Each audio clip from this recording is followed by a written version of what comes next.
நம்ம பேச போகிற டாபிக் என்னன்னா உலக குழந்தை தொழிலாளர் எதிர்ப்பு தின உரை. புரியுதுங்களா? ஜூன் 12 உலக குழந்தை தொழிலாளர் எதிர்ப்பு தினம். ஒரு நாட்டின் எதிர்காலம் வகுப்பறையில் தான் தீர்மானிக்கப்படுகிறது என்பார்கள். ஆனால் அதே வகுப்பறையில் இருக்க வேண்டிய ஒரு குழந்தை வறுமையின் காரணமாகவோ அல்லது ஒரு குழந்தை சூழ்நிலை காரணமாகவோ ஹோட்டல்களிலும் செங்கல் சூளைகளிலும் பட்டாசு தொழிற்சாலைகளிலும் வேலை செய்து கொண்டிருப்பது ஒரு சமூகமாக நமக்கு நேரில் மிகப்பெரிய அவமானம். இதை உலகிற்கு உணர்த்தவோ சர்வதேச தொழிலாளர்கள் அமைப்பு 2002ஆம் ஆண்டு முதலில் நாளை அறிவித்து கடைபிடித்து வருகிறது. அடுத்த டாபிக் என்னன்னா குழந்தை பருவத்தின் முக்கியத்துவம். அன்பானவர்களே, குழந்தை பருவம் என்பது கவலைகளற்று விளையாட வேண்டிய பருவம், வனத்து பூச்சியை பார்க்க வேண்டிய பருவம்.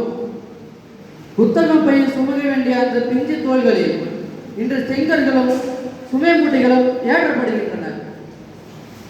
பேனாவை பிடித்து கவிதை எழுத வேண்டிய கைகளில் எந்திரங்களின் சுடு எண்ணெயும் ஆபத்தான ரசாயனங்களையும் ஒட்டி கொண்டிருக்கின்றன.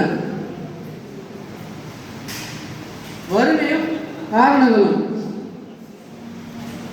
குழந்தை தொழிலாளர்களை உருவாக முதன்மை காரணம் கொடுமை வறுமைதான். பல குடும்பங்களில் பெற்றோர்களின் வருமானம் போதாத நிலையிலும் அறியாமையினாலும் தங்களின் குழந்தைகளை கூலி வேலைக்கு அனுப்பி விடுகின்றனர்.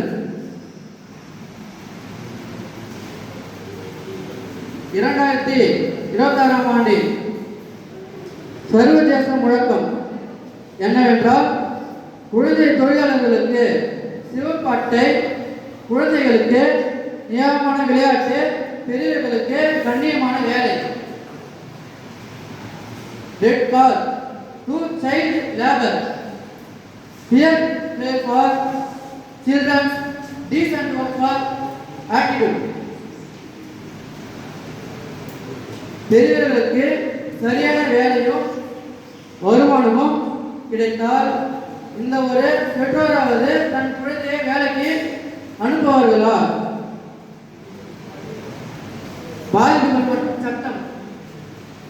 வேலைக்கு செல்லும் குழந்தைகள் கல்வியை இழப்பது மட்டுமல்லாமல் அவர்களின் உடல் நலமும் மனநலமும் கடுமையாக பாதிக்கப்படுகிறது. இந்தியாவில் 14 வயதிற்கு உட்பட்ட குழந்தைகளை எந்த ஒரு வேலையிலும் அமர்த்துவது சட்டப்படி குற்றமாகும். கல்வி என்பது ஒவ்வொரு குழந்தையின் அடிப்படை உரிமை. Thank all students.